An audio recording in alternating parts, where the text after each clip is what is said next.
Сәлеметсіздер ме достар, менің каналыма қош келдіңіздер. Бүгін біз кешкі асқа ашқан қамырдың, яғни таба нанның астында бұқтырылған көкөніс деген керемет ерекше тағам жасап үйренеміз.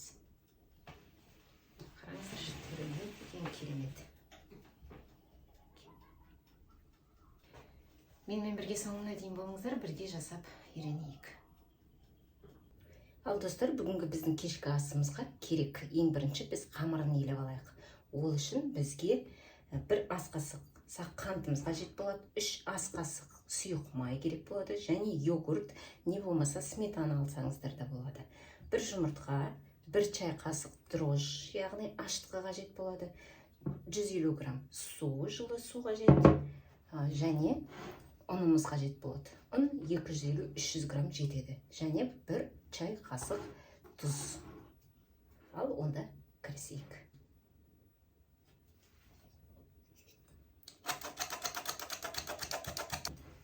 Ұнымыз, осыған сахарымызды салып аламыз.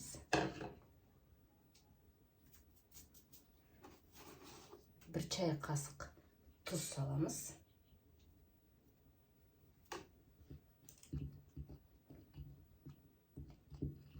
Араластырып алыңыздар. Бетіне дрожжымызды салып алайық. Бәрін үстіне сала бересіздер. Самое главное, ұндарыңызды араластырып тұрыңыздар. Енді жұмыртқамызды салып алайық.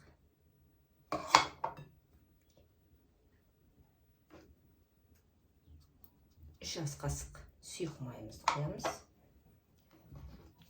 Йогурт, сметана өз еріктеріңіз.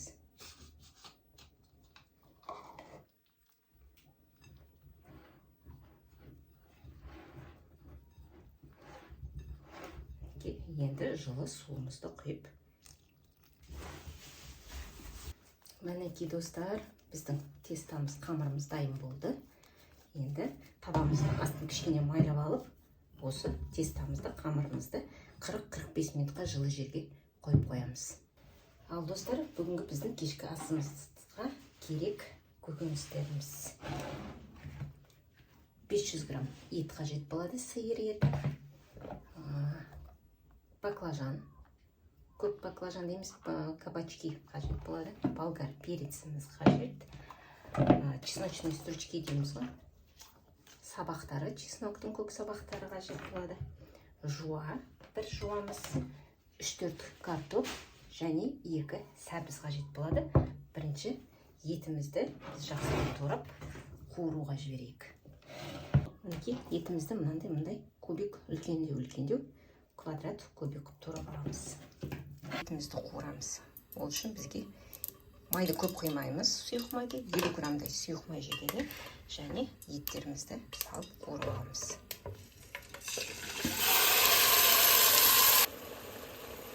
Мінекей біздің етіміз қуырылып, қазанымызға салдық. Енді үстіне өз еріктеріңіз қандай приправа салам десеңіздерге. Кез келген приправаны ассорти қылып салсаңыздар да болады. Салып, араластырып, осыны 1 сағатқа ыстық отта бұқтырып пісіреміз етімізді. Етіміздің қуырылғанына жарты сағаттай уақыт болды. Енді үстіне жуамызды турап салып.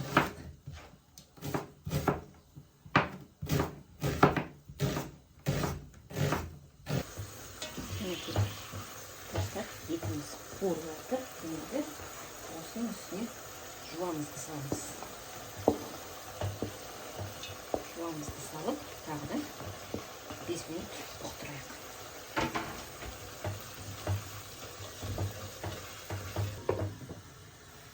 Енді осы қуырылған етімізге, достар, 1 ас қасық томатымызды саламыз.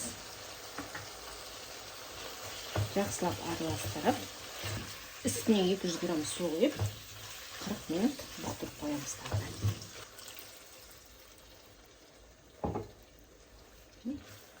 Осы сумен бірге бұқтырыла берсе болады. Үстіне тағы да 200 грамм су құйсаңыздар да болады. Неғұрлым сулы болса, сочнее, дәмдірек болады. Ал енді келесі бізде, достар, картоғымызбенен сәбізімізді кубиктеп турап алып, осыны жаңағы бұқтырып жатқан етіміздің бетіне саламыз.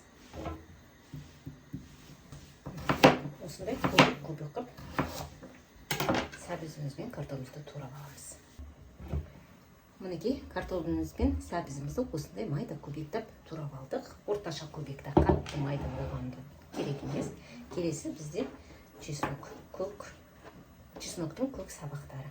Қатты майда қылмаймыз. Осындай көлемде. Келесі кабачоктары.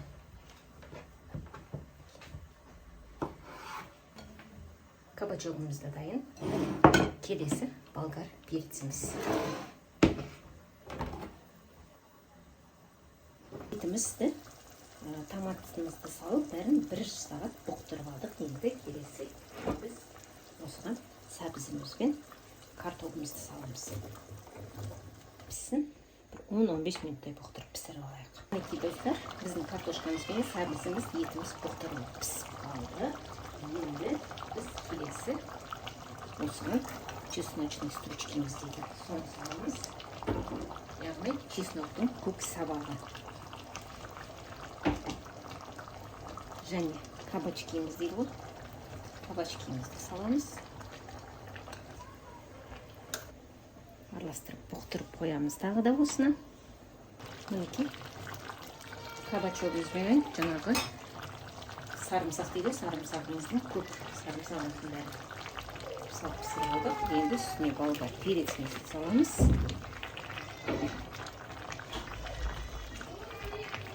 Және горохымызды саламыз.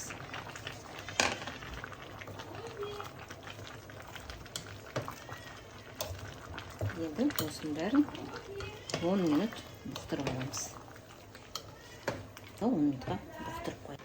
Ал енді біздің көкөністеріміз бұқтырылғанша біз қамырымызға кірсеміз, қамырымыз ашыды мінекей.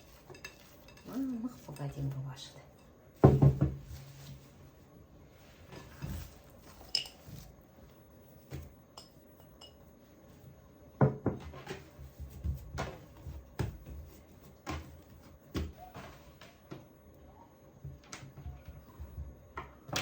Осы қамырымызды 3 бөлікке бөліп.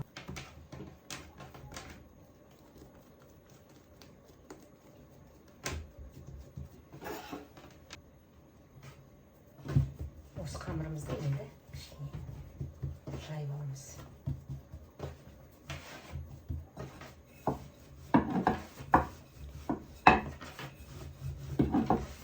Енді біз мына противенімізге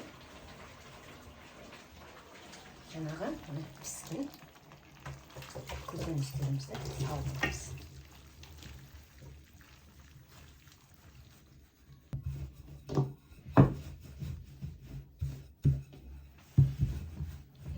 Тестамызды үлкен қылып жаямыз. Мына біздің противеніміздің бетін полностью жабу керек қамырымыз.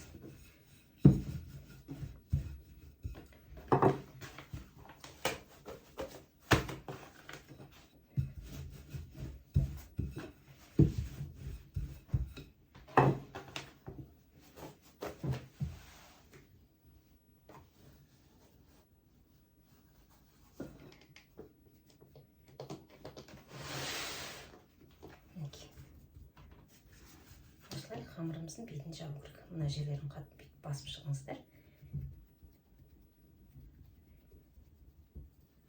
Енді бетіне жұмыртқамыздың ішінің сарысын алып, бетіне жағып шығып, кунжутпенен максимум духовкаға 180 градуста 10 минут пісіріп аламыз.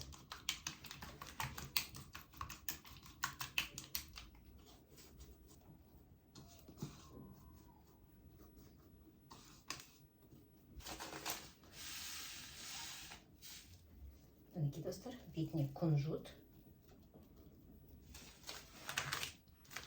және мак. Енді духовкаға 180 градуста 10 минут пісіріп аламыз. Мына қалған 2 тестамды не істейсіздер деп жатсаңыздар, бұл 2 тестадан қазір сол біздің кешкі асымызды матырып жейтін лепешка істейміз.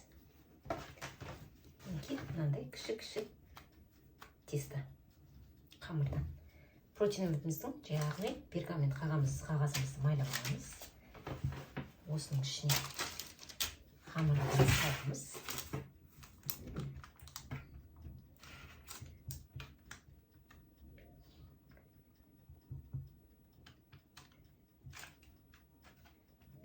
өстіп слегка тесіп қойыңыздар. Енді духовкаға 180 градуста 10-15 минут пісіріп аламыз. Бетіне күнжіт салсаңыздар да болады, мак салсаңыздар да болады, ол өз еріктеріңіз.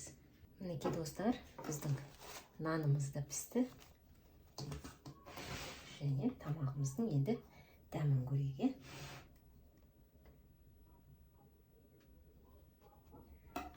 Пышақпен емес, былай қолдарыңызбен өсіп жей берсеңіздер де болады.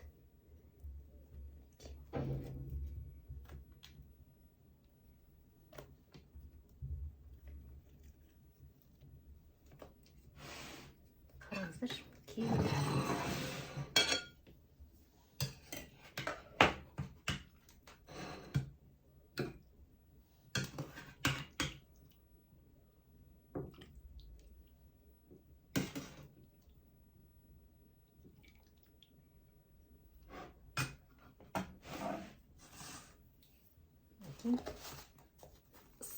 нанды үзіп еттеріңізді тұрған тереңдеп алып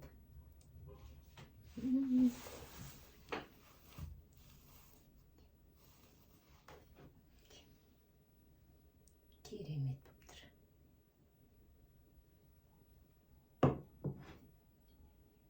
Мінекей достар, нанды малып дәмін көреміз.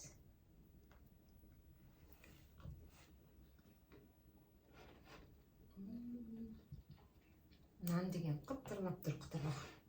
Өте керемет дәмді достар, жасап көріңіздер. Менімен болғандарыңызға рахмет. Лайктарыңызды басып, пікірлеріңізді қалдырып кетуді ұмытпаңыздар. Келесі көріскенше.